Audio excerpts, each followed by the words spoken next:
हरे राम कृष्ण हरे राम कृष्ण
रूपा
गोकुळीच्या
गोकुळच्या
गोकुळच्या सुखा गोकुळच्या सुखा अंत पार नाही लेखा.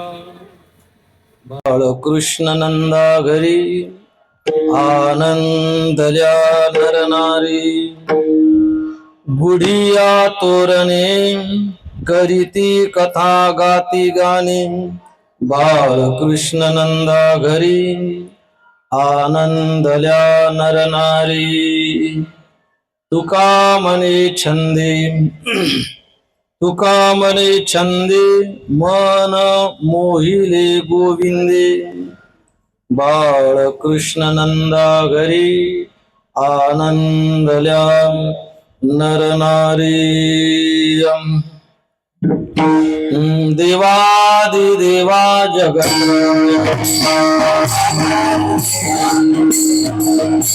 देवादि देवा जगत्रय शिवा. श्री केशवा विनंती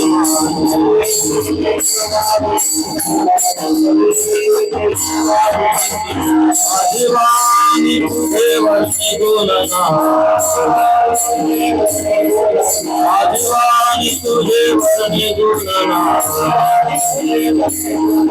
ऐसे देई प्रेम पायिक.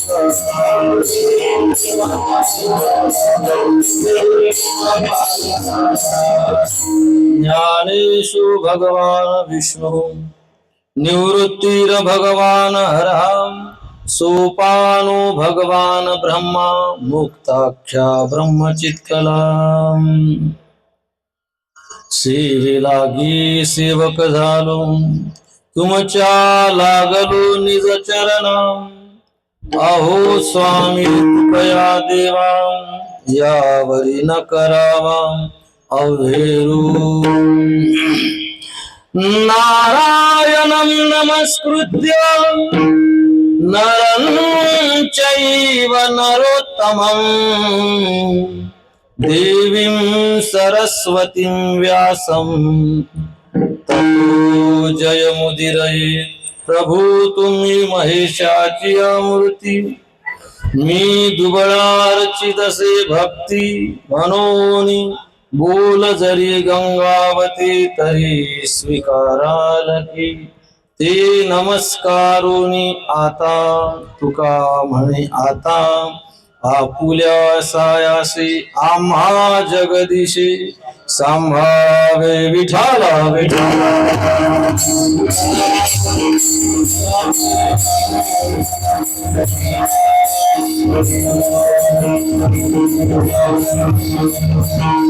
गोकुळच्या सुखा अंत पार नाही लेखा.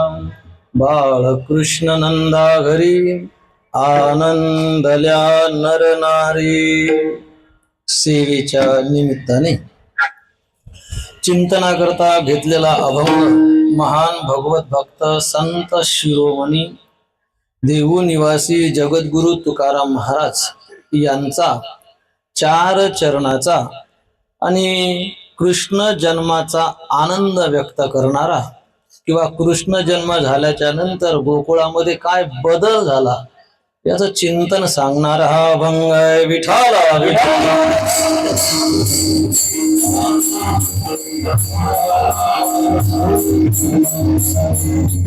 कीर्तन काल्याचं आहे.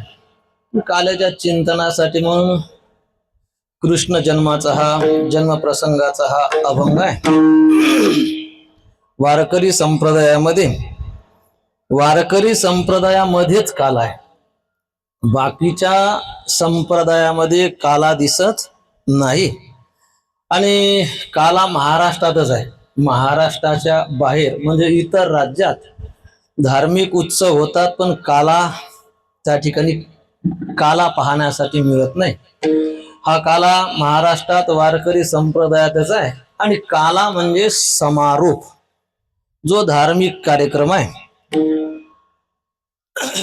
धार्मिक कार्यक्रमाचा समारोप करण्यासाठी आपल्या वारकरी साधू संतांनी काल्याची योजना केलेली आहे.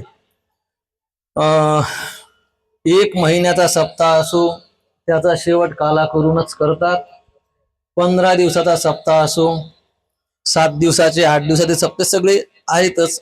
5 दिवसाचा कार्यक्रम असो का 3 दिवसाचा, 1 दिवसाचा जरी कार्यक्रम असेल तरी त्याचा शेवट काला करून करतात. मग काला करण्याच्या पद्धती आहे, त्याच्यामध्ये मुख्य पद्धत आहे कीर्तन.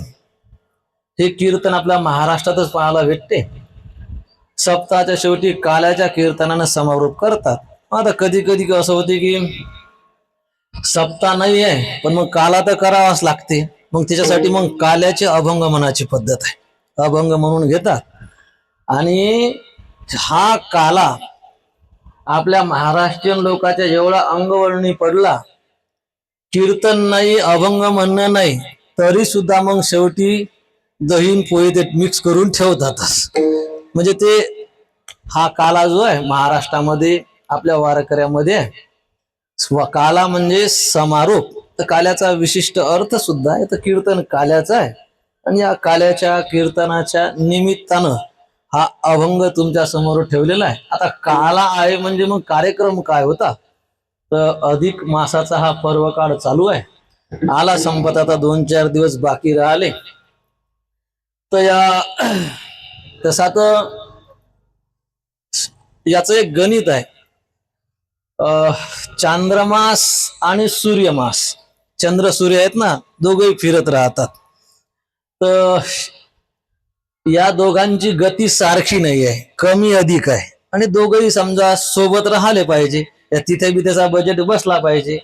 त्याच्यामुळे मग काय होते की या दोघांचे महिने सारखे नाहीत. या दोघांच्या मधात म्हणजे थोडे कमी दिवस, म्हणजे काही दिवस शिल्लक राहतात. आणि मग आता हे व्यवस्थित चालावं सौरमंडळ, याच्यासाठी म्हणून मग जे ते शिल्लक दिवस आहे, चंद्र जर असा लवकर घुमते, त्याचा दिवस थोडासा लहान आहे, सूर्याला थोडा वेळ लागते, तर ते दिवस जे उरतात ते शिल्लकचे दिवस आहेत. मग आता या शिल्लकच्या दिवसाचं काय करावं, कारण गुढीपाडवा पाडव्याला झाला पाहिजे ना, अमावस्या अमावस्याला बसली पाहिजे, पौर्णिमा पौर्णिमेला बसली पाहिजे. थोडंसं बिघाड होते सौरमंडळात दर 3 वर्षानं. मग जे आता हे थोडस गणित आहे शास्त्रीय, हे फक्त लक्षात ठेवा की याच्यातून जे दिवस थोडे शिल्लक राहतात तर त्याचा सेपरेट महिना केला, मग तो एक अधिक महिना. या महिन्याचं दुसरं नाव आहे मलमास. ग्रंथामध्ये आले मलमास असं म्हटलं जाते. मल शब्दाचा अर्थ होते घाण. म्हणजे घाण म्हणजे कसं तुम्हाला सांगू का मी, आता लाईफ बॉय साबण कोणी वापरत नाही, आता समजा तो काळ माग पडला आता. पण ते लाईफ बॉय साबण बनलं कसं, तर त्याच्याबद्दल असं सांगतात, जेवढे साबण आहेत, ती कंपनी आहे, त्या कंपनीचं नाव भुललो मी आता, त्या कंपनीमध्ये म्हणजे नाव वेगवेगळे आहेत साबणाचे वगैरे. ती कंपनी अंग धुवायचे साबण बनवते, कपडे धुवायचे साबण बनवते. मग आता हे जेव्हा साबण बनतात, आता लक्स बनलं, लक्स महागाचा साबण आहे, संतूर महागाचा साबण आहे, मोती साबण महाग आहे, पण ते बनवताना जो चुरा शिल्लक राहिला, आणि त्याच्यानंतर मग रिन साबण, सर्फ एक्सल हे कपडे साबण बनले, त्याचाही थोडासा काही टाकाऊ भाग शिल्लक राहिला. म्हणजे अंग धुवायच्या साबणाचा काही भाग शिल्लक राहिला टाकाऊ साबण बनल्याच्या नंतर, आणि कपडे धुवायचाही काही भाग शिल्लक राहिला. मग आता हे मटेरियल वेस्टेज जाऊ द्यावं का, आता हे फेकून द्यावं का, आता हे. मग या मटेरियलापासून एक साबण बनलं, त्याचं नाव लाईफ बॉय. त्याच्यामध्ये कपडे धुवायचं, अंग धुवायचं मिक्स, म्हणून ते जास्त उगाळल्या जायचं नाही. आलं का लक्षात. मग आता लाईफ बॉय सेपरेट साबण आहे का बाकीच्या साबणाचा चुरा शिल्लक राहिला म्हणून साबण आहे बरं. मग आता टाकाऊ भाग म्हणजे बाकीच्या साबणाचा टाकाऊ भाग, म्हणजे ते घाणं झाली की मग आता त्याच्यापासून जन्माला आलं लाईफ बॉय. तसं हे जे 12 महिने आहे, हे तर या महिन्यातले काही जे एक्स्ट्रा दिवस आहे, शिल्लकचे दिवस आहे, तर ते शिल्लकचे दिवस म्हणजे हा अधिक मास, आणि हा शिल्लकचा आहे, बाकीच्या महिन्याचा टाकाऊ भाग आहे, म्हणून मग याचं नाव आहे मल मास, घाण. बाकी ज्याची ही काय शिल्लकच आहे, घाण आहे, म्हणून मल मास असं म्हणतात. म्हणून या अधिक महिन्यातनी कोणतंच चांगलं कार्य केल्या जात नाही. अधिक महिन्यात लग्न होत, कन उन्हाळा आहे, पण बस लोकांना सब बंद करून टाकेलाय, लोक तग धरून बसलेले आहे. आता कधी हे 2-4 दिवस निपटतात आणि लगेच आपलं सुरू होऊन बेकबी आपलं सुरू होऊन जाते. आलं का लक्षात? लग्नाच्या तिथ्या नाही. बरं चला पुढे मग आता वास्तुशांतीच्या तरी तिथ्या. वास्तुशांतीच्या पण तिथे अधिक महिन्यात निघत, जावळ्याची तिथी नाही, कोणत्याच निघत नाही. बरं आता मंदिराची मूर्ती प्राण प्रतिष्ठा आहे मंदिरात, तर आता ते पण मुहूर्त या महिन्यात सापडत. अधिक महिन्यात कोणताच सण येत नाही. चैत्र महिन्यात सण आहेत. चैत्रात कोणता येते? कोणकोणते सण येतात? गुढीपाडवा, ठीक आहे. वैशाखातही सण येतात. वैशाखात कोणता सण येते? अक्षय तृतीया, अखज येते ना. ज्येष्ठातही सण येतात. तुमची वड सावित्री काही असते, ज्येष्ठ पौर्णिमा आहे ना ती, आताच आहे ना ज्येष्ठ. श्रावण प्रश्नच नाही, महिनाच. त्यांनी आता किती येतात. आपला पोळाही कधी येते? आपल्या श्रावणात पोळा येऊन जाते. आपला रक्षाबंधन, आपले सण हा श्रावण. भाद्रपदातही सण आहेत आपले. गणपती देव्या भाद्रपद मध्ये येतात. श्रावण, भाद्रपद, आश्विन मध्ये पण दसरा येते ना आश्विनात. कार्तिकात दिवाळी. मार्गशीर्षात, आता सगळेच महिने सांगावं का आता, म्हणजे प्रत्येक महिन्यात सण आहे. काही विशिष्ट दिवस आहे. अधिक महिन्यात कोणता सण आहे बरं? का नाही बरं? मल हा काय घाण आहे. मग याच्यात कोणता सण ठेवला म्हणजे परमार्थ, म्हणजे कोणते उत्सव नाही, सण नाही, संसारिक कार्य सुद्धा केल्या जात नाही, म्हणून याला मल मास असं म्हटलं जाते. तर सगळे चिडवायला लागले बाकीचे महिने याला. बाकीचे महिन्यात सगळे चिडवायला लागले, अरे हा असाच आहे, हा तसाच आहे. तर मग तो रडायला लागला. देवाची प्रार्थना केली, भगवंत प्रसन्न झाला. काय म्हणणं आहे? म्हणे मले बनवणारे कोण? म्हणे मीच. मग तुम्ही जर मला बनवलं तर मग लोक नाव का ठेवतात? काय नाव ठेवतात? म्हणे कोणी मल म्हणते, कोणी शिल्लकचा म्हणते, म्हणजे अधिक म्हणते, काही जण तर धोंड्याचाच म्हणतात. म्हणे बाबा आता काय करा, धोंडा म्हणजे त्याला दग नाही का, धोंड्याचा महिना असं म्हणतात. मानावानं लोक मरणाचे धोंडे खातात म्हणे. बस अधिक महिन्याच्या नावानं लय रुपयाची उलाढाल होते बा. कपडे, किराणा आहे, फिरणं काय आता हे सगळे असे चिडवतात. देवा मला जर माझ्यात काही चांगलंच नाही तर मला निर्माण कशासाठी केलं? त्यावेळेस भगवंताला त्याची कीव आली. सांगितलं काळजी करू नको, आजपासून तुला मी माझं नाव देऊन टाकतो. म्हणून त्याचं एक नाव पडलं पुरुषोत्तम. काय नाव दिलं देवाचं नाव काय? पुरुषोत्तम. त्याचं नाव पडलं पुरुषोत्तम मास. आणि सांगितलं देवा नाव तर चेंज केलं हो, पण अवगुण तर तसेच शिल्लक आहेत ना. नाव बदललं पण दुरुस्ती तर काही नाही माझ्या जीवनात. नुसत्या नावानं काय, माणूस गुणाले पण असला पाहिजे ना. मग या महिन्याला भगवंतानं दिले आशीर्वाद. सांगितलं की तू फक्त परमार्था करतायस. तुझ्या म्हणजे तुझ्या या महिन्यामध्ये ना संसारिक कार्य ना कोणते असे सण वगैरे काही, फक्त परमार्थ करण्यासाठी तुझी निर्मिती आहे. आणि आशीर्वाद असा दिला जो महिनाभर परमार्थ करील. या महिन्याचा परमार्थ करायचं फल किती आहे माहित आहे का? 3 वर्ष म्हणजे 36 महिने, 12×3 = 36 महिने 24 तास परमार्थ केला. 36 महिने 24 तास अखंड परमार्थ केला. जेवढं पुण्य होते तेवढं पुण्य 1 महिनाभर अखंड परमार्थ केला तर होते. म्हणजे तराजूच्या एका पारड्यात 36 महिन्याचा परमार्थ आणि एका महिन्यात या अधिक महिन्याचा परमार्थ. तागड बरोबर होते, तराजू बरोबर होतो. एवढं पुण्य होते परमार्थ केल्याच्या नंतर.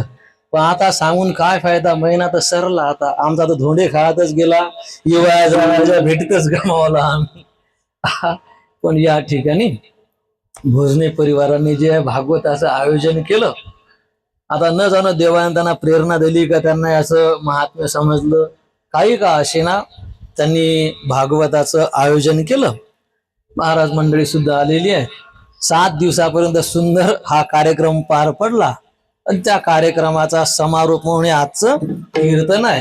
तर याला पर्वकाळ, या अधिक महिन्यात भागवत करणं, कराची वृत्ती होणं म्हणजे आपल्या जीवनामध्ये पर्वकाळ साधन आहे.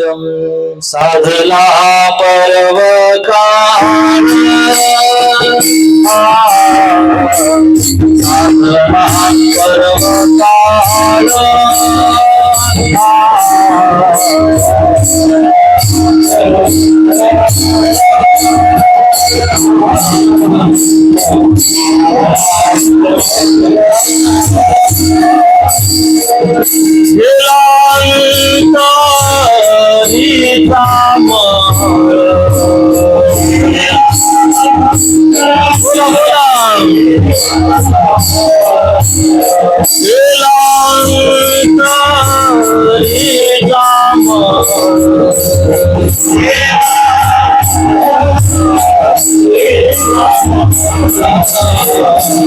साधना पर्वता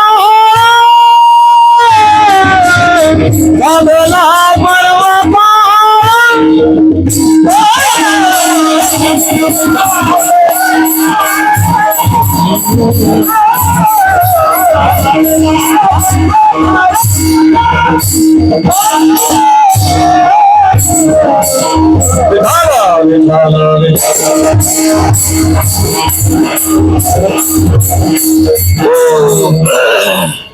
हे काल्याचं कीर्तन आहे. वारकरी संप्रदायामध्ये काला तर करण्याकरता सांगितला, पण कीर्तन नुसतं नावालेच काल्याचं कीर्तन राहते. त्याच्यामध्ये काल्याचा विषय सांगितला जात नाही. प्रमाण वगैरे म्हटल्या जाते. चरित्र ते उच्चारावी केले देवे गोकुळी, पण मग अभंग कळवे म्हटल्या जातात, विषय सांगितल्या जात नाही.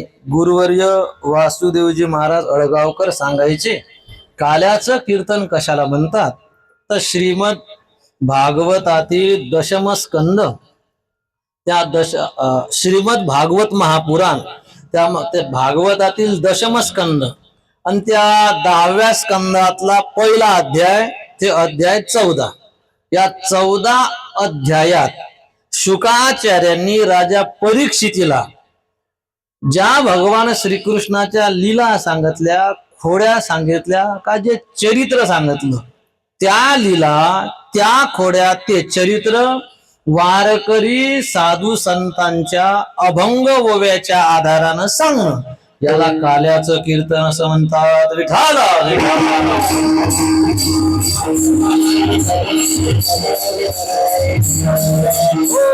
म्हणजे काल्याच्या कीर्तनात भगवान श्रीकृष्णाचं बालचरित्र सांगितल्या जावं. काल्याच्या प्रसंगापर्यंत ब्रह्मदेवाचा गर्वहरण केला तोपर्यंत ते श्लोकाच्या आधाराने नाही सांगायचं.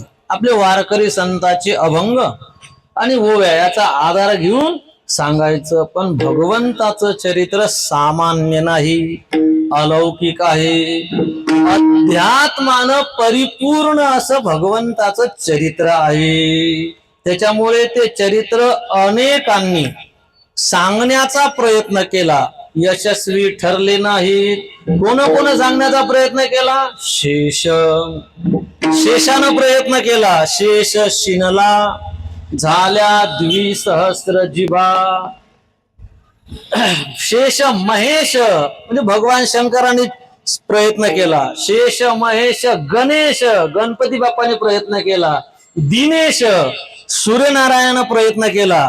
सुरेश इंद्रानं प्रयत्न केला.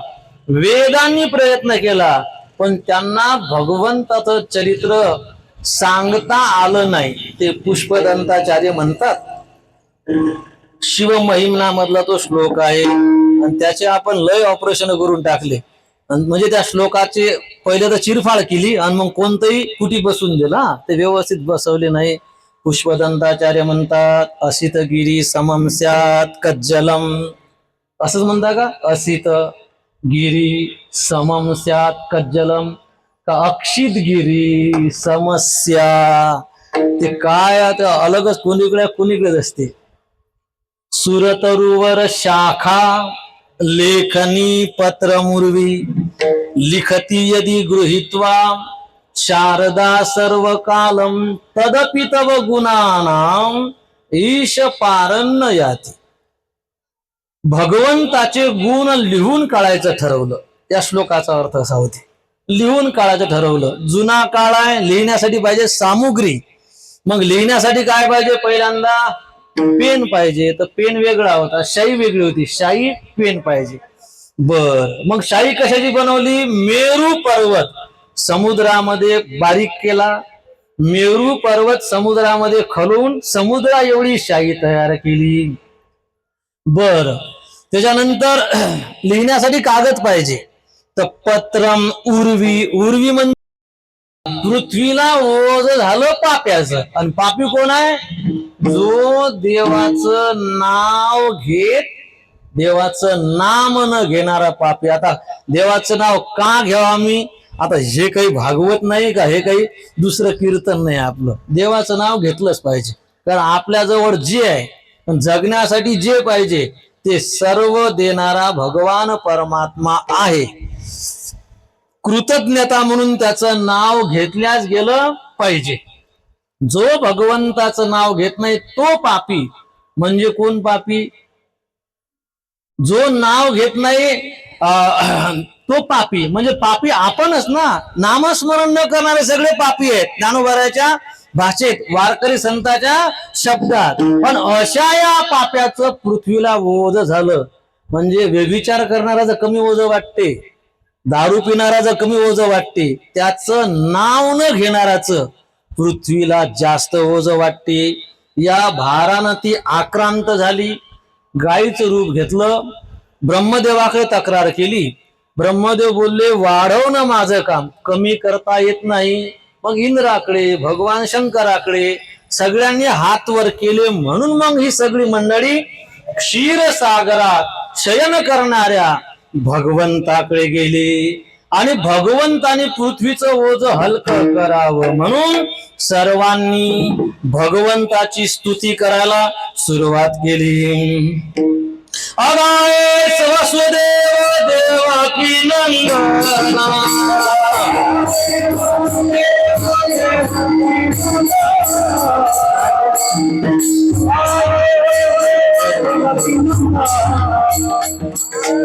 अगाय सगुणा निर्गुणा,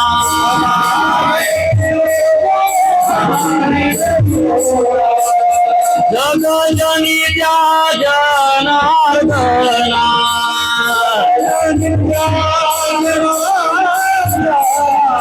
वसुदेव देवकी नंदना,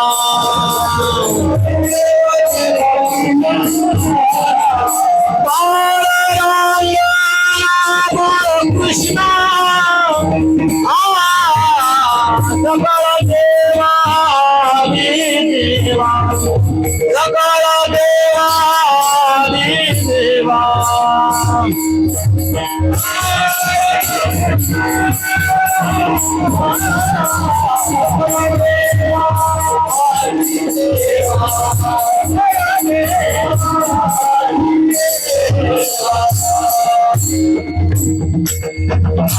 कधी कधी सोपच लय अवघड होऊन जाते.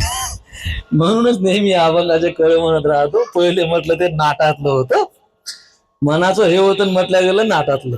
असो, तर या श्री अनंता मधुसूदना या पूर्ण अभंगात, आणि हाही अभंग नाटाचाच आहे, तर या पूर्ण अभंगामध्ये जे आहेत भगवंताची स्तुती केलेली आहे. वेगवेगळे नाव घेऊन त्या नावातच भगवंताचं वैशिष्ट्य लपलेलं आहे. सर्वांनी भगवंताची स्तुती केली. स्तुतीनं भगवान परमात्मा प्रसन्न झाले आणि सर्वांना आश्वासन दिलं, काळजी करू नका, मी पृथ्वीचं ओझ हलकं करीन. पण गोष्ट अशी आहे, काम खूप मोठं असल्यामुळे माझ्या या कार्यात तुम्ही सर्व सहकारी म्हणून या. तुम्ही सर्व व्रजभूमीमध्ये जन्माला या. सगळे आपापल्या घरी गेले आणि भगवंतानं अवतार घेण्याची तयारी केली. सगळ्यांनी अवतार घेतले. पण आता सगळं कोण कोण कोण्या रूपानं आला हे काही सगळं सांगत नाही. मग भगवंतानं अवतार घेण्यासाठी स्थान कोणतं निवडलं? मथुरा. त्या काळामध्ये मथुरा हे समृद्ध शहर होतं.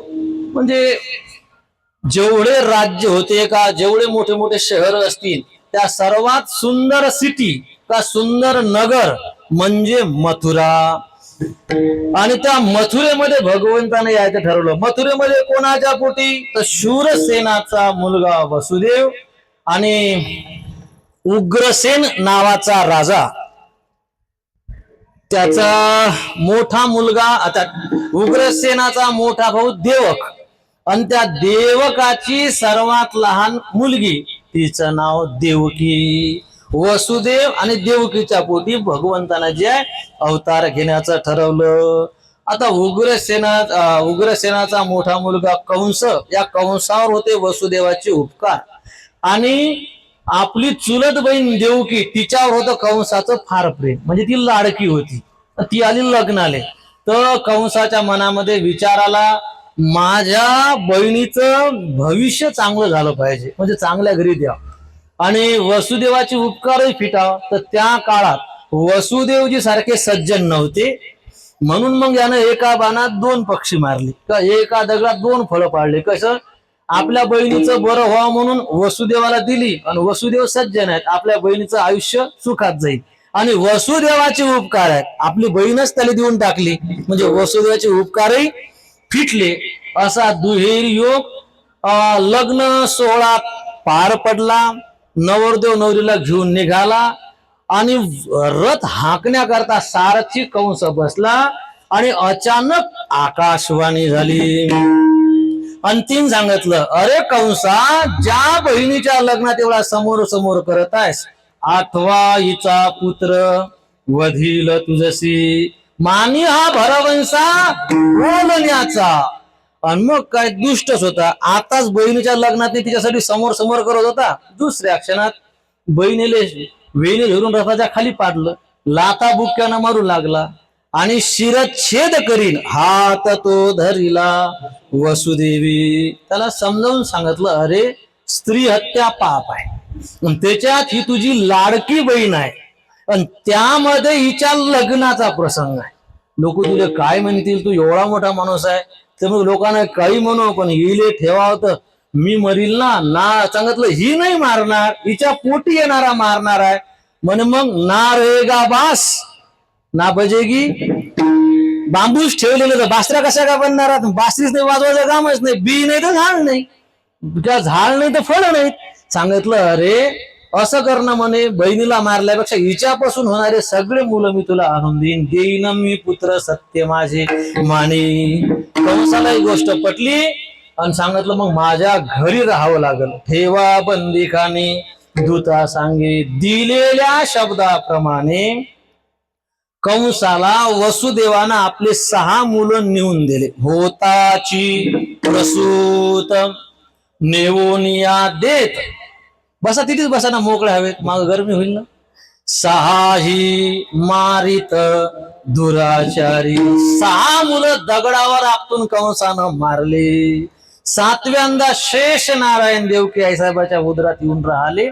7 महिन्याचा गर्भ भगवंताच्या आज्ञेनं योगमायेनं देवकीच्या पोटातून काढला, आणि गोकुळात नंद बाबाच्या घरी वसुदेवाची मोठी पत्नी रोहिणी राहत होती, तिच्या पोटात नेऊन टाकला. आणि या कानाचं त्या कानाले नाही, दोन्हीकडे रडापड. देवकीचा गर्भ गळाला म्हणून रडणं चालू आहे, आणि एका दिवसात 7 महिन्याचा पोटात गर्भ कसा, लोकलाच, समाज काय म्हणल, म्हणून ती रडापड सुरू झाली. आकाशवाणीनं सांगितलं की हा वसुदेवाचाच आहे. रोहिणीचं समाधान झालं, आणि मग यथावकाश बलराम दादाचा झाला जन्म. बलराम दादाचा विशेष असा आहे, जन्माला आले लेकर रडतात ना, बलराम दादा रडले नाही, आणि बलराम दादानं आपले डोळे उघडले नाही. कुत्र्याची पिलं जन्माला आल्यावर डोळे उघडत, माजरीचे उघडत, माणसाचे उघडतात का? माणसाची पिल्लं नसतात, लेकर असतात.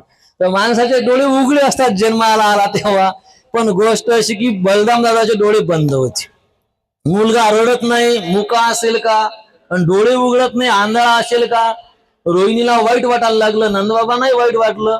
मग त्यावेळेस त्यांचे पुरोहित शांडिल्य आणि त्यांची पत्नी सांगायला लागले की हा ध्यानात आहे, म्हणजे ध्यानात, हा ध्यानामध्ये आहे, आणि यानं डोळे उघडावं. असं जर ध्यानात आहे म्हणजे रडील कसा आणि पाहिल कसा. मग याचे जर डोळे उघडायचे असतील आणि याला जर बोलकं करायचं असेल तर एकच पर्याय काय, नंद बाबा आणि यशोदेले लेकरू झालं पाहिजे. म्हणजे त्यांना लेकरू झाल्याच्या नंतरच हा डोळे उघडेल. पण आता नंदबाबाचं लेकरू व्हायचं वय निघून गेलं होतं. मग सगळ्या गोकुळवासियांनी ठरवलं की आता बाबाला लेकरू झालंच पाहिजे. मग सगळ्या गोकुळवासियांनी कमरा कसल्यात आणि सर्वांनी व्रत वैकल्य करण्याकरता सुरुवात केली. सर्वांनी एकादशीचं व्रत करण्याकरता सुरुवात केली. कशासाठी? संकल्प सोडला, आम्ही हे सगळे व्रत, आम्ही हे एकादशी नंद बाबा यशोदेला मुलगा व्हावा म्हणून करत आहो असा नवस करून म्हणा का संकल्प करून जे धार्मिक विधी अनुष्ठान करायला लागले. आणि त्याचा परिणाम असा झाला, भगवान परमात्मा देवकीच्या उदरामध्ये येऊन राहिला. 8वा येणार आहे. कंस फार घाबरला होता, त्यानं पहारा सक्त केला, फार व्यवस्था केली. कंसाच्या बायका देवकी आईच्या बाजूला जातात, म्हणजे दुसऱ्यावर भरोसा पण नाही. इतका 10,000 शिपायाचा त्या गराडा, किती आत ठेवलं ते देव जाणे. आता एवढा कडेकोट बंदोबस्त होता. आणि मग देवकी आई साहेबाला 8व्यांदा दिवस गेले. कंसाला 8व्याचा आठव लागला. देवता आले, गर्भस्तुती करून गेल्या. निसर्ग आनंदी झाला. भगवंत येण्याची वेळ झाली. कधी आले भगवंत? पावसाळ्यात. कोणता महिना? श्रावण. श्रावणातला पक्ष कोणता? कृष्ण. कृष्ण पक्षातली तिथी कोणती? अष्टमी. अष्टमीले वार कोणता होता? बुधवार. बुधवारचा दिवस का रात्र? रात्री. रात्री नेमकं कोणत्या प्रहरात? दुसऱ्या प्रहरात, म्हणजे 9 ते 12च्या मधात. बरं, मग किती वाजता? बरोबर काट्यावर काटा. अशा प्रसंगी कारागृहामध्ये मथुरेत वसुदेव देवकीच्या समोर 8 वर्षाची मूर्ती, चतुर्भुज, सावळा वर्ण, शंखचक्र गदा पद्म धारण केलेली, पितांबर नेसलेली, गळ्यामध्ये तुळशीचे हार, वनमाला धारण केलेली, डोक्यावर किरीट नावाचा मुकुट, कानात मकराकार कुंडल, चेहऱ्यावर स्मित हास्य, दोघांच्या समोर प्रगट झाले गोपाल कृष्ण भगवान. सूर्य एका जागेवर आल्यानंतर जेवढा प्रकाश होईल ना तेवढा प्रकाश कारागृहामध्ये पसरला. दोघांचे हात जोडले गेले. तुम्ही कोण म्हणून विचारलं. पूर्वजन्माचं स्मरण करून दिलं. दोघांना अतिशय आनंद वाटला. पण देवकी म्हणते की का हो देवा, तुम्ही बाळ होऊन यावं म्हणून आम्ही मागे तपश्चर्या केली, तुम्ही असं सांगता, पण तुम्ही तर बाळासाहेब होऊन आले, तुम्हाला आमचं कोण म्हणल? मग काय इच्छा आहे? तुम्ही लहान व्हा. भगवंत लहान झाले. मोठे भावार्थाचे बळ, देव झाला त्यांचे बाळ. पण मग आता काळजी लागली. कोणती काळजी? जनी कंसाशी कळेल, माझ्या बाळाशी मारेल वसुदेवा चिंतामणी. मग आता काय करावं? तर त्यांची ती अवस्था पाहून भगवंतानच त्यांना सांगितलं,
मोठं चरित्र आहे.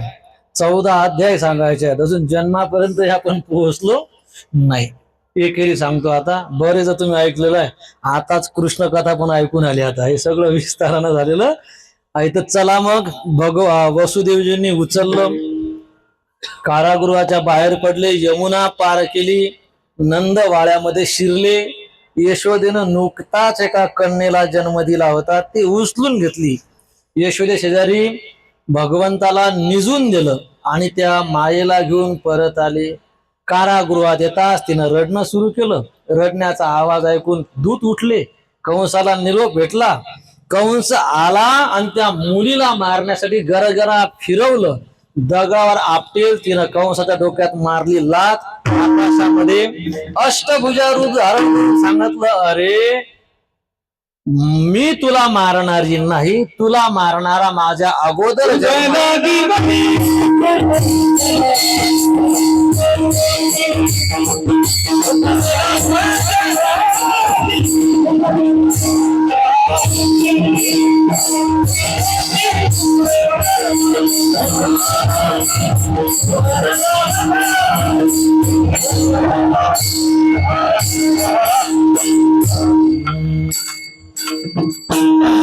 ती निघून गेली.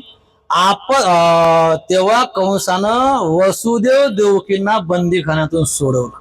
माफी मागितली की कसं आहे पहा बरं, म्हणजे देवही खोटे बोलते, माझ्या तर काही गुन्हा नाही. आता आकाशवाणीनं सांगितलं होतं की 8वा मला मारणार आहे, 8वा कुठे आला, 8वीच आली म्हणे.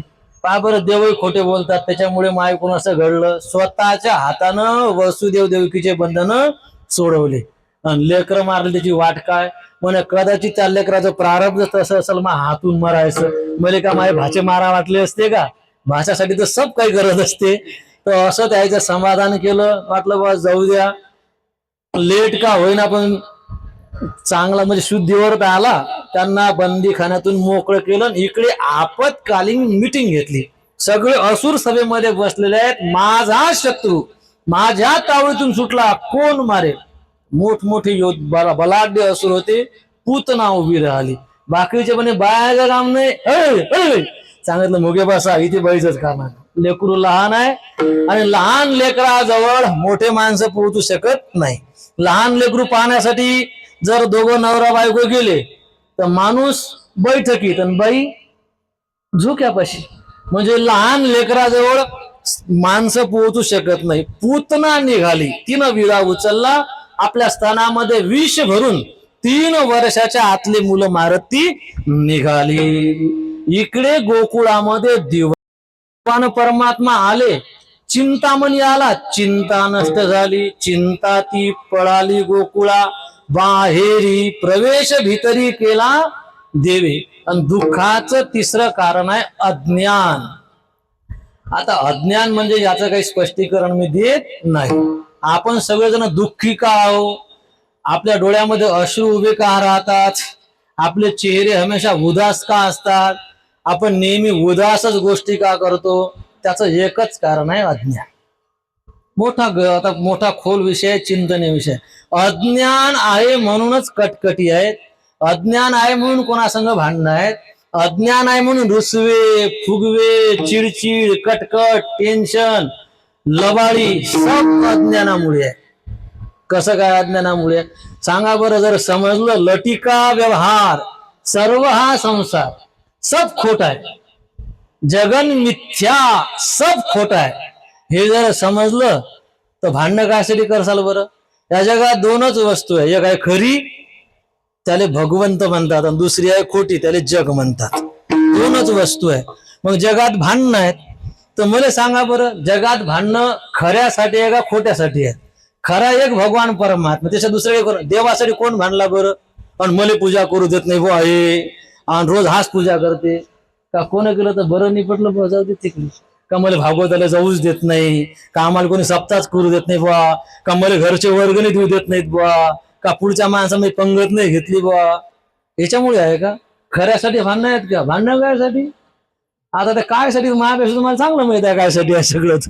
मग आता सांगा बरं, आज लोक जेवढे मेले कोण मळ्यावर काय बनवून नेलं सांगा बरं. खोटा आहे म्हणून संघ नेता येत नाही ना, कोण काही सोबत नेलं. मग आता धड धड माहित आहे काही संघ नेता येत नाही तरी मरे लोक भांडणं करतात.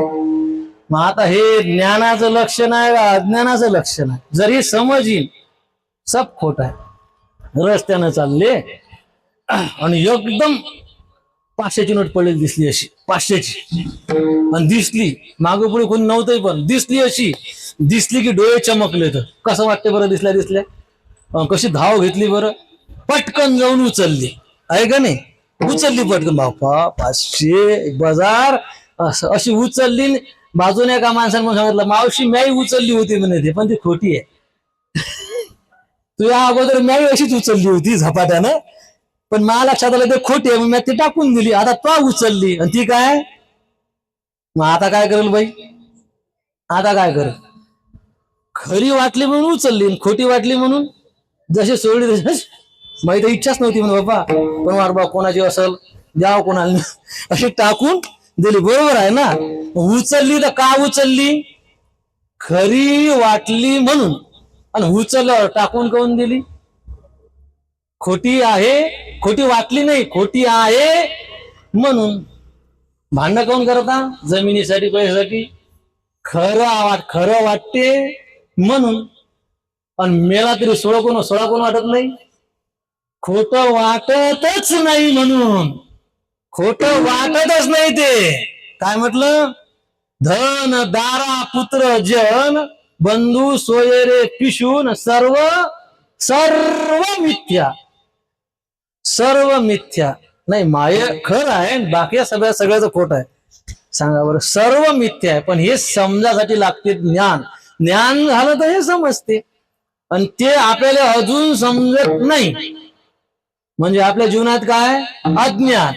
आणि अज्ञान आहे म्हणून सब झंझटी आहेत. रडणं पडणं, आकात कुटाने, चुगल्या, सफाई, सब कशामुळे आहे? मग असं कोण सुरू केलं की समजा याले काही समजलं, आणि त्यात माळकरण का सुरू केलं, मग समजा नुसता गोटा फक्त पाण्यातच आहे, याच्या आत काही चाललं नाही. त्याच्यातही आमच्यासारख्या ग्रंथ वाचणाऱ्यांना जर उदासीन, रळापण असे इकडं तिकडं मग अशा जर तक्रारी दाखवल्या, तर समजा फक्त हे लोकांना सांगायच्याच कामीच आहे, हे फक्त टेप रेकॉर्डर आहे, याले काही समजलं. ही गोष्ट खरी आहे बरं.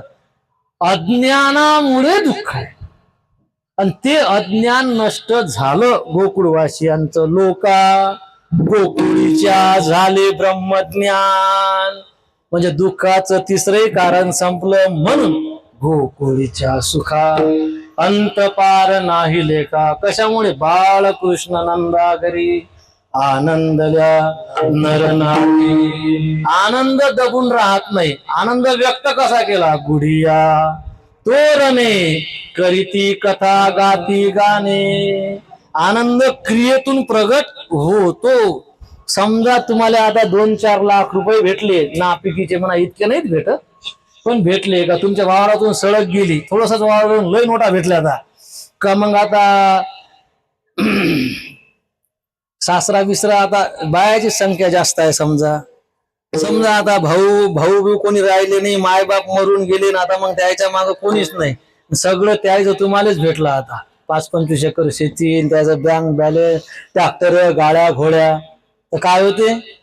आनंद दबते का? ते त्या चेहरा पाहायचा. गोष्टी आहे का ज्या आनंद दबत नाही? गोकुळवासियांचा आनंद क्रियेतून प्रकट झाला. मग क्रिया काय केली? गुढ्या उभारल्या. गुढ्या आपण गुढी पाळ चैत्रात उभारतो, यानं श्रावणात उभारल्या. तोरण आपण दसऱ्याला बांधतो, यानं तोरण श्रावण महिन्यातच बांधले. करीत ही कथा गाती, घरोघरी कथा कीर्तन प्रवचन भजन नामजप सुरू. मोठमोठ्या पूजाचं काय पूजा मानल्या गेल्या. अशा प्रकाराने आनंद साजरा केला. विठ्ठल विठ्ठल.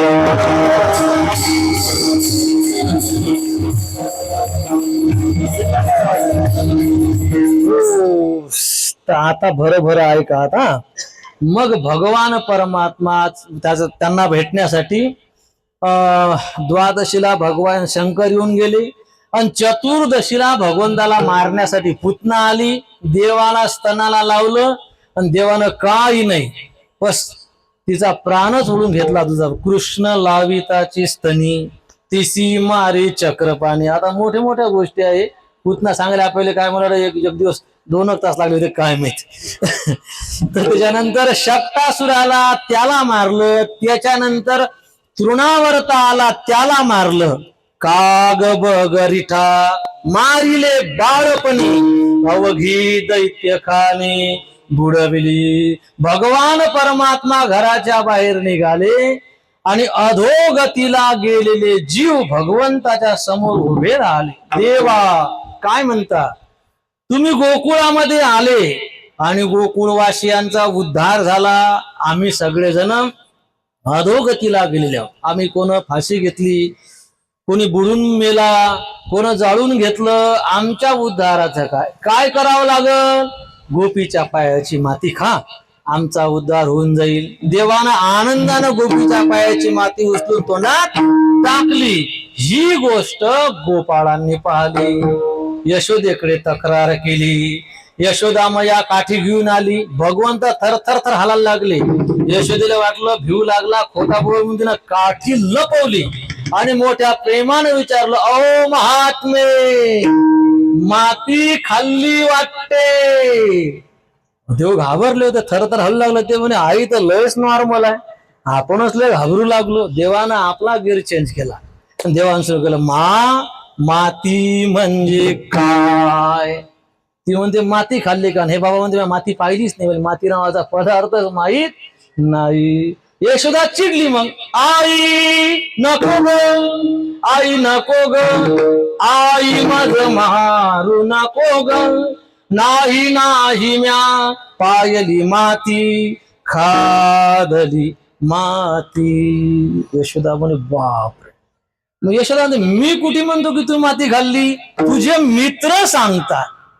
देव म्हणतात, मित्र होते सकाळपर्यंत, आता आम्ही मित्र राहिलो नाही, आम्ही सोबतीच नाही. आता तर मग चुगल्या लावणार नाहीत का? आता हे या सगळ्यानं प्लॅनिंग केलं. काय तुझ्या हातून मला रट्टे खायचं प्लॅनिंग केलं म्हणे आज.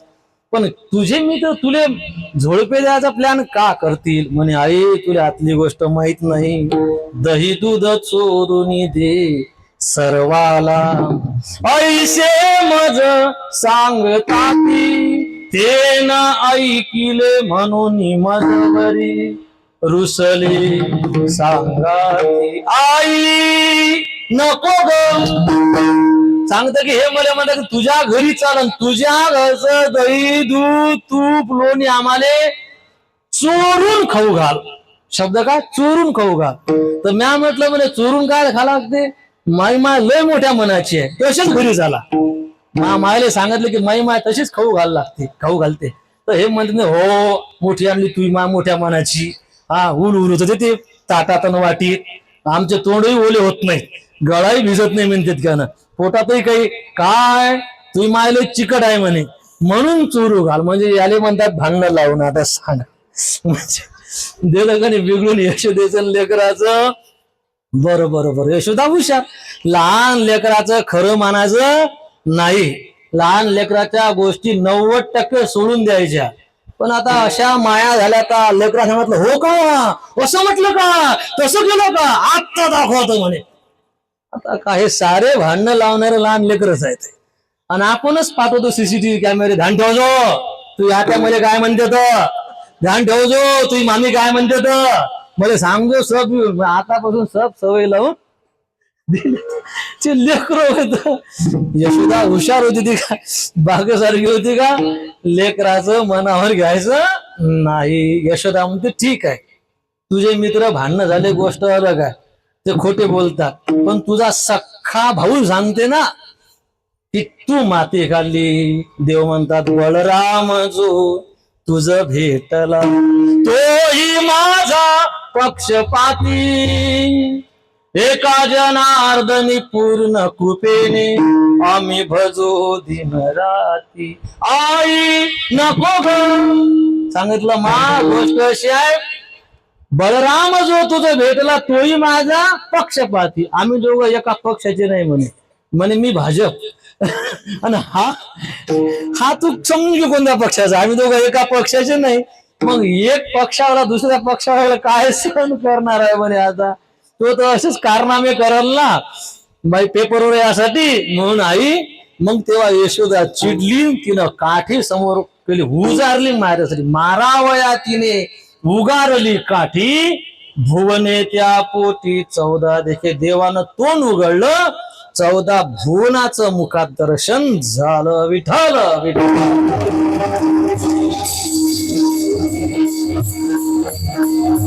भगवंतानं सवंगडी जमा केले सवंगडी घेऊन भगवंतानं गोकुळामध्ये चोऱ्या करण्याकरता सुरुवात केली चोरून खाऊ घालले खाऊ घालायला लागले सगळ्या गोपाळांना स्वतः भगवान परमात्मा चोरून खायचे एक गोपी म्हणे अरे कृष्णा चोरून खाऊ नये रे बापा चोरी करणं पाप आहे पण इतकी हुशार झाली का हा इतकं समजते का तुले चोरी करू नये मी असं नियम बनवला नाही बाबाला शिकवतं का नियम बनवणार चोरी करू नाही अरे पण चोरी करून कशासाठी खात इचू काटा असते अंधार कोंदार असते तू येत जा ना तुला आम्ही हुजागरण खाऊ घालतो ना तर हा काय म्हणते फुकटचं गोड लागत नाही काही ना काही अंगाला लहान पडला म्हणजे खाताना मजा वाटते भगवान परमात्मा असा त्याच्यानंतर भगवान पण नुसतं दया दुधाच्या चोऱ्याच नाही भगवान परमात्मा खोड्या सुद्धा करायचे जेव्हा सगळ्या गवळणी गोरज घेऊन विकण्यासाठी जायच्या ना त्यावेळेस भगवान परमात्मा त्यांना बाजारात विकण्यासाठी जाऊ देत नव्हता विठ्ठल विठ्ठल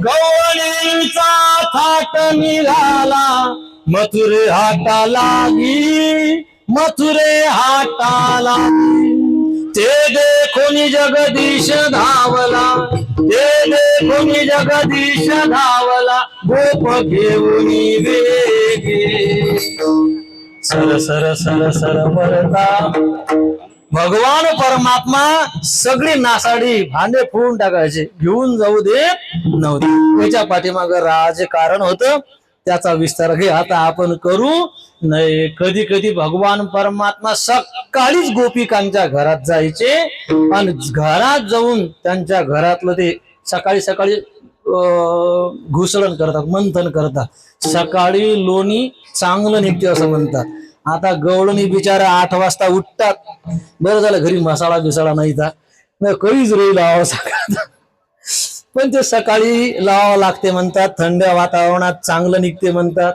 तर आमच्याही घरी होतं त्याच्यामुळे आम्हाला सारं ते माहित आहे तर ते भगवंत आता ते सगळं हे आता किती किती देवाच्या खोड्या भागवतामध्ये एका श्लोकात खोड्या सांगितल्या एका श्लोकात चोऱ्याही सांगितल्या सगळे कुटाने एका श्लोकात सांगितले आपल्या वारकरी संतांनी चोऱ्या आणि खोड्या सांगण्यासाठी शेकडो अभंग खर्च केले त्याला आपण गवळणी वगैरे असं म्हणतो आता कधीतरी जर योग आला तर फक्त गवळणी या विषयावरच 5-6 दिवस आपण कार्यक्रम करू गवळणी म्हणजे काय म्हणजे सगळ्या चोऱ्या खोड्या त्यांचे पूर्व अवतार त्यांचं जीवन त्यांची साधना त्यांना प्राप्त झालेलं फळ त्याचं विस्तारानं चिंतन करता येते आणि ते सगळं आपल्या भागवतात नाहीये आपल्या वारकरी संतांनी लिहून ठेवलं तर त्या गोपिका म्हणजे कोणी सामान्य स्त्रिया नव्हत्या बरं पूर्वजन्मातले ऋषीमुनी होते भगवत दर्शनासाठी हजारो वर्ष तपश्चर्या केली होती देव भेटला नाही आणि मग गोकुळामध्ये भगवान परमात्मा जन्म घेणार आहे म्हणून ते सगळे बायांच्या स्त्रियांच्या रूपानं गोकुळात जन्माला आले होते बाई असल्यामुळे लग्न झालं लग्न झाल्यामुळे 5-5, 7-7 डझन लेकरं झाले बाई असल्यामुळे घरकाम करा स्वयंपाक करा हे सगळं करायचं काम पडलं आणि हे सगळं करत असताना 1 सेकंद बरही त्यांचा परमार्थ बंद पडला नाही सगळं करून त्यांनी परमार्थ केला हे सगळं आपल्या वारकरी संतांनी सांगून ठेवलं प्रातःकाळी प्रहरा रात्री उठल्या गवळणी बाळा घुसळण मांडियले तिनं असा हात टाकला आणि लगेच तिने सांगितलं लोणी निघलं होतं मग लोणी आलं नाही लोणी निघलं होतं म्हणे मग तेच मग निघल्या लोण्याचं काय केलं तुम्ही म्हणे निघलंच नाही असं कसं निघलं नाही हे सांगते ना निघलं म्हणून निघलं काय केलं हा आता काय केलं त्या समजच नाही मग जो सासवानं घेतले हाती बीत हा गे बायानो तुमचे जाणते चाळे यशोदेच्या मुला नेऊन देत असा गोळे आणि उगेच मग पाहता आता फिरगे निराळे. मला माहित आहे तुमचे स्वभाव म्हणे, नाट्य करता म्हणे, सगळं लोणी म्हणून तुमच्या नंदाच्या काट्याला नेऊन जर वाटते म्हणे. आता माया समाजाचा मी बसल्यास आहे ती फिरवत आणि मला सांगायला बंद घेणे असं. मला का समजत नाही का तुमचे नखरे कसे आहेत. आणि सासू एवढं नुकसान झालं, मारी ठोसरे म्हणतात. म्हणजे पहिले येणे धरून खाली आपटली सून आणि खाली पडल्यावर ठोसर समजते का, मारी ठोसरे. जान महाराजा म्हणतात सासवा. बापरे. आणि एवढंच नाही, दोन्ही गालोरे घेतले, कच कच कच कसे दोन्ही गाल असे घेतले. आणि हा सगळा कार्यक्रम डेऱ्यामधून मार माझा जगजीवन पाहे. नामदेव महाराज म्हणतात, नामा म्हणे धन्य धन्य वरू मी काय. अशा प्रकारच्या अनेक खोड्या लीला चरित्र देवानं केलं. अजून काय केलं घड्याळ म्हणते लय टाइम झाला आता काय सांगावं. आता सगळ्या गौरांनी कंटाळल्या, त्यांनी केली यशोदेजवळ तक्रार. यशोदाई सुद्धा कंटाळली, सांगितलं कृष्णा खोड्या दे टाकूनी. मग भगवंत बोलले, मा तू टेन्शन घेऊ नको, आता उद्या मी जंगलात जातो. उद्या जाईल मेरा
भगवंत दुसऱ्या दिवशी वासर चरण्यासाठी गेले. हजारो वासर आहेत आणि राखण्यासाठी शेकडो गोपाळ सोबत आहे. सोबत शिदोऱ्या घेतल्या, खेळण्याचं साहित्य घेतलं आणि भगवंतानं दिव्य खेळ खेळले. भगवान परमात्मा गोपाळासोबत खेळ खेळत होता. खेळताना वत्सासूर आला, त्याला मारलं. बकासूर आला, त्यालाही मारलं. आणि देवानं अघासूर मारला. अघासूर मारल्यावर त्या अघासुराची टाळू फुटली होती, अजगराच्या रूपानं होता. त्यानं ब्रह्मदेवाचं ध्यान भंगलं होतं.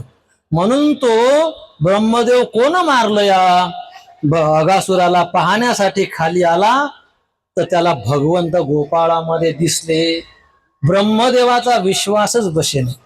का विश्वास बसला नाही? हा भगवान यानं अघासुर मारणारा हा आहे किंवा हा साक्षात भगवंत आहे. विश्वास न बसण्याचं कारण भगवान परमात्मा लहान लेकरासारखाच लहान लेकरामध्ये खेळत होता. त्याला वाटलं जगाचा चालक मालक लहान लेकरात खेळते, शोभते का देवाले? तुम्हाला खोटं सांगू का, मी जेव्हा आमच्या गुरु महाराज जवळ राहायचो ना, काळांदी होतो ना, मरणाच्या पावल्या बिवल्या मस्त्या करायचो हा लय. पण 10 वर्षात मग तुम्ही कोणी पावल्या बिवल्या खेळते पाहिलं का? आता तर यावर्षी शिबिरात नाही जरा असं कोणी शिकवायला नव्हतं म्हणून. आता सांगा, म्हणजे कोण माहित आहे का, माणूस लहान असते त्यांना म्हणजे काही वाटत नाही. माणूस मोठा झाल्यावर त्याला काय वाटते? लाज वाटते. माणूस मग त्या अशा गोष्टी सोडून देते. आता हे चुकीचं आहे म्हणा असं हे. तर आता मलाही खेळा वाटत नाही, असं वाटतं आपण लय मोठं झालो आता, तर आपण नाही असं काही करायचं बुवा. लोक काय म्हणतील, आणि नेहमीच नॉर्मल पाहायलाय तर अशा मस्त्या करते बरोबर, लोकांची काय भावना होऊन जाईल, आपण बरोबर नाही. मग आता सांगा, हा जगनिर्माता आहे. पण तो जगनिर्माता लहान लेकरासारखाच खेळू राहिला. कसं ब्रह्मदेवाला पटणार आहे देव आहे म्हणून? हा बरं इतकंच नाही, देव आता खेळता खेळता देवावर डाव यायचा. देव कधी हरत असते का? देव हरायचा. पण देवावर डाव आल्यावर देवाकडून लेकर डाव करून घ्यायचे. चाल लंगड, चाल दे आमचा डाव, चाल ढोपर, असे कराय. देव कुठे हरत असते का? आणि तिथं देव हारू लागला. इतकंच नाही, देवाला घोडी व्हायला लागायचं आहे, देवाच्या पाठवर गोपाळ बसत जाय, कुस्त्या खेळताना ते गोपाळ देवाची पाठ टेकवत जाय. तेव्हा देवाची कुठे मोठमोठे पूर्व जो अवतारात आहे ना, मोठमोठे वसूर मारले तर एवढे बलाढ्याने लहान लहान 4 वर्षाचे लेकर आले कुस्तीत आपट्ट धरून. बरं एवढंच नाही, खासाठी भांडत जाय हा बुवा. आता देव कुठे खासाठी मरमर करत असते का? असे बरेच महादेव आहेत करते ते खासाठी मरमर. पण करावं का मरमर देवानं खासाठी? बरं मरमर एवढी की देव साऱ्याच्या शिदीला पाहायचा आहे, आणि कोणाच्या शिदीवर काही चांगलं दिसलं की देव पटकन उचलून घेत जाय. बरं मग आता यानं घेतल्यावर पुढच्यानं मुख बसावं का नाही? तो पुढचा दे नाही, यानं घ्यायचा तो याचा हात धरे का, यानं घेतल्यावर तो त्याच्या अंगावर उडी मारे, आणि मग ते घेते म्हणून हा देव सगळं तोंड टाकून द्यायचा, लाडू तोंडात खोसून दिला देवानं. आता कसा घेशील तर ते गोपाळाचं तोंड वाचून तोंडातला काढून घेत जाय. सांगा आता, म्हणजे देव जर असेल तर हा लाडून पेड्यान भाकरी शिया ताकासाठी अशा मरमर करेल का? ब्रह्मदेवाला डाऊट आला, देव आहे म्हणाव तेव्हाच, बरं नाही म्हणाव तर असा सूर मारला. त्याचं काही डोकं काम करे नाही. एवढंच नाही, एकदा ब्रह्मदेवांत असं पाहिलं की सगळे गोपाळ याच्या संग भांडू लागले. सांगा, गोपाळ भांडणं करायला लागले. सांगितलं कृष्णा म्हणे काय, तू ये वासर बाहेर का, तू या गायी पहिले बाहेर का, तू या गायी अगोदर बाहेर का म्हणता का?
ब्रह्मदेव पाहायला लागले की सगळे गोपाळ देवावर नाराज आहे, आणि नाराजीत म्हणतात पटकन तू ये वासर तुझ्या गायी बाजून घे, लवकर बाजून घे, आमच्या सोबत राहायचं नाही, आमच्या ढोरं चारायचे नाही, तुझ्या ना आमचा काही संबंध. आता यायनं असं म्हटल्यावर देवाला काय गरज आहे बरं? देवाचं कोणापासून काय अडते सांगा बरं? काही अडते का? काही अडत नाही. पण हा बहादर पाक असा होता, काकुलती येतो हरी क्षणभरी निवडिता. पेंड्याचे पाय धरायला लागला, नाही रे पेंड्या मला राहू द्या रे, तुमच्या बाहेर काढू नका रे. आता ब्रह्मदेवाचं डोकंच काम करून पाय धरू लागला. तेव्हा बिलकुल नाही, बिलकुल त्या पलीकडे. मग बोबड्याचे पाय धरले, बोबड्या तुझ्या पाया लागतो पित ना आपल्यापासून लांब लागला, अजिबात जवळ नाही आता आपल्या तिकडे. अरे पण मग काढून का देता? काही गुन्हा बिना तर सांगा. गोपाळ म्हणे हे काय का सांगा, सांगाले का हे काय का, किती गुन्हे आहेत ते, किती आम्ही किती माफ करावं तुझे गुन्हे, पण 1-2 सांगा तर घरी. मग सांगायला लागले, 5 पोळ्या 3 भाकरी, 1.5 कानवला 1 पुरी, आम्हा धाडिले वनादुरी, आमुची ठकवूनी खाल्ली शिदोरी, निवडी आपुली गोधने. अरे म्हणे माझ्या घरी धोंड्याचा महिना होता, आणि माझ्या घरी पाहुण्याला पाहुणचार केला होता, मिळालं का मस्त बांधून आणलं रे म्हणे. 5 पोळ्या आणल्या म्हणे पूर्णाच्या, आणि तितक्यानं भागणार नाही बुवा, भूक लागत. 3 भाकरी आणल्या म्हणजे संघ, अजून कानवले आणले म्हणे, 1 पुरी पण आणली म्हणे चात्रपणा करून. आणि लोका एवढी मोठी सुधरी मी दिवसभर संभव ठेवली म्हणे. आणि लोक चांगले सांगितलं की तेवढा गाई वळवून आण, माई फक्त नजर हटी आणि दुर्घटना घटी म्हणे. मी तिकून वापस आलो, पोळ्या पुरी कानवला, भाकरी तर ठेवायच्या असत्या, रोजच असतात भाकरी, त्या पण ठेवल्या. चाल निघ भाई आमच्यात राहायचं नाही. मग आता खा प्यायचं काही असते का? म्हणजे मजाक मजाक मध्ये होतच असते खा प्यायचं मी भरपाई करून देईन, राहू द्या तुमच्या दुसरा म्हणजे अजिबात नाही, नुसतं खाय पाहिजेच गोष्ट नाही म्हणे. दुसरी काय गोष्ट आहे मग सांगितलं, परियेशी शारंग धरा, तुझा बैल चुकला मोरा, सांगू तुझी या घरा, पाठी लागला तुझा म्हातारा, तुया मोरा बैल चुकला. तू तर काही कलावतच नाही. हा, आम्ही वळवासाठी गेलो, नाही आवरला आम्हाला, नाही कल्ला. मग आता जाऊ द्या बा, घरी जाऊन सांगावं त्या बापाले. सांगितलं, हो नंद काका, आणि तुमचा मोरा बैल आणि मोकाड गेला, पाहून घेऊन येतात तिकडे. आता आम्ही निरोप दिला म्हणे बुवा, पण तुझा बाप आमच्या अंगावर सारखा झाला. आमची माय आमचा बाप आमच्यावर काळी घेऊन आमच्या माग लागला म्हणे तुझा बाप. असं असते का? तुझ्यासारखा तर बाप आहे म्हणे, आम्ही बरं करता ब्रह्म, तुझे ढोरे वागवा सांभाळा, तुझ्या घरच्याचा त्रासही सहन करा, चाल. पण ते बाबाने केलं. आता बाबा म्हातारे झाले म्हणे, साठी आणि बुद्धी नाही. दुसरी तर काही तक्रार नाही, तू माय काही धोरणी नाही म्हणे. तिनं काय केलं, कान्होबा ओढाळ तुझ्या गाई होत्या नव्हत्या कळंबाट, तुझ्या गाई गेल्या मोकार, तुझ्या मायले सांगायला गरज होती, आमच्या अंगावर शिव्या देत निघली म्हणे. शिव्या देते कोण, फुकट फाकट शिव्या खा. हा, घरच्या भाकरी खायच्या मामा ढोर राखायचं असं म्हणे. काही घेणदेण काही समय, रोज त्या माझ्या शिव्या खा लागतात. पण मी आता काही गुन्हा नाही केला ना, गुन्हा नाही केला. परियेशी ऋषिकेशी गाई म्हशीचे दूध पिशी, रोज लेका म्हणे इकडेच गाईचं दूध पिऊन टाकतं म्हणतो. पण मग घरी गेल्यावर वासरासाठी दूध नाही. आता वासरालेच नाही तर मग हिकासाठी काय रवी लावायला काहीच नाही ना मग आता. आणि मग आमच्यावर धावतात आमचे मायबाप, का रे गाईत तर काही दूधच नाही. मग आम्ही खोटं सांगतो, वासरे प्याली. पण त्याच्यावर माहित आहे का, उद्या ताक नाही आमाशी. आमचे मायबाप लय कठोर उद्याच्या, सांगितलं आज दूध निघलं नाही तर उद्या फक्त कोरड्याच भाकरी खायच्या, ताक पण नाही उद्या. सांगा आता तू याच्यानं इतके उपास पडायला लागले म्हणे, निवडिया पुली गोधने. इतकं झालं तरी देव त्याच्या पायावर रडू लागला भगवान परमात्मा. त्याचे कवट्यात घेऊन राहिला, नकारे लांब करू तुमची मज लागली सवे. मला तुमची सवय लागली, आदत समजते ना. बिडीची सवय, पुडीची, दारूची लय सवय आहे, पैशाची सवय आहे बरं, बिना पैशाचं गमतच नाही माणसाले. लय सवय आहे. तशी देव म्हणतात मला तुमची सवय लागली, तुमच्याशिवाय आता मला जगता येणार नाही. म्हणून मी कान धरतो, देवाला कान धरून उद्घोषा काढल्या. ब्रह्मदेवने देव नाही सांग. आणि मग तो गोपाळ थकले, काला घ्यायला बसले. तोही गोपाळाचा रूप घेऊन मध्ये बसला. पाहू काय आहे तर, भगवंतानं काला दिला नाही, उलट गोपाळांनी चिडवलं. ब्रह्मदेवाला राग आला, गवळीयाची पोरे वाकुल्या दाविती, क्रोधावला चित्ती ब्रह्मदेव. रागानं गेला, वासर घेऊन गेला. भगवंत वासर आणण्यासाठी गेले तर इकडे गोपाळ घेऊन गेला. आणि मग भगवंत पाहतात वासर नाही, गोपाळ नाही. पुत्र पाहत असे परीक्षा माझी, पोरग परीक्षा पाहू राहिलं. आणि मग देवानं पेपर द्यायचा ठरवला. भगवान परमात्मा वासर बनला, गोपाळ बनला, सगळं साहित्य बनला. आणि देवच देवासोबत खेळायला लागला. Same to same.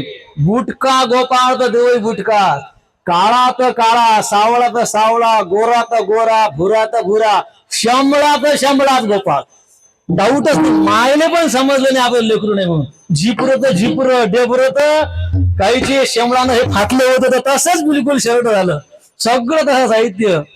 आता काय मायले ओळखून आले, गाईले आपले आपलं नाही म्हणून वासरू ओळखू. असं एक वर्षभर, एक संवत्सर सकळही झाला. पहावया आला ब्रह्मदेव, बुद्धीच काम करी नाही. घेऊन ये खालचे खाली दिसले, वरचे वर. म्हणे दुसरा ब्रह्मदेव कोण म्हणजे असं कोण निर्माण केले झाले दुसरे? निर्माता तर ब्रह्मदेव, खालचे मी बनवले नाही. याला कोण बनवून दिले? देव म्हणे कोण बनवून दिले का, जरा बारीक पाय. त्यानं जेव्हा बारीक नजर केली तर गोपाळ नाही दिसले, कृष्णच कृष्ण दिसले. वासरणे दिसले, कृष्णच कृष्ण दिसले. खेळण्याचं साहित्य नाही, कृष्ण. शिदोऱ्या नाही, कृष्ण. सगळ्यात कृष्ण दिसले. बापरे. आणि त्या लाखो कृष्णाची स्तुती करताना लाखो ब्रह्मदेव दिसले. कोटी शारे मूर्ती पण कोटी ब्रह्मे दिसती ना लाखच म्हटलं करोडो कृष्णन करोडो ब्रह्मदेव दिसले एका तोंडापासून तर 1000 तोंडाचा ब्रह्मदेव. ब्रह्मदेव म्हणे मला तर वाटलं ब्रह्मदेवाला 4च तोंड असते का काय, तिचे तो एकही आहे 1000 आहे. बापरे ओळखी बापाला साष्टांग दंडवत घातला, माफी मागितली आणि गोपिकांची गायीची स्तुती केली. धन्य त्या गोपिका, धन्य त्यांच्या गायी, धन्य त्याची मही. तुका म्हणे सांगितलं देवा ज्या गायीचं तुम्ही दूध केलं त्या वासरू होऊन त्या गायी काय भाग्यवान असतील हो. ज्या गोपिकांचं तुम्ही 1 वर्षभर स्तन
लॅग मारू आला.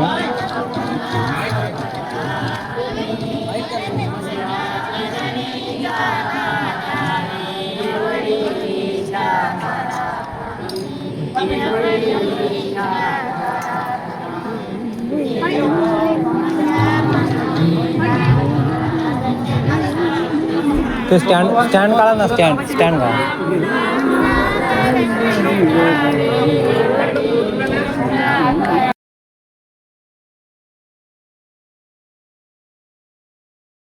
देवळीच्या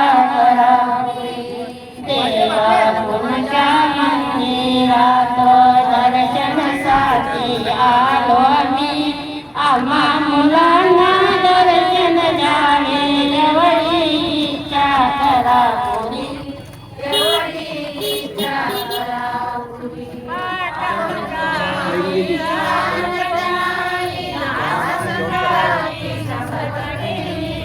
संत समागम मला घडावे देवळीच्या घरापुरी. देवळीच्या घरापुरी देवा तुमच्या मंदिरात दर्शनासाठी आलो आम्ही. आम्हा मुलांना दर्शन द्यावे देवळीच्या घरापुरी. देवळीच्या घरापुरी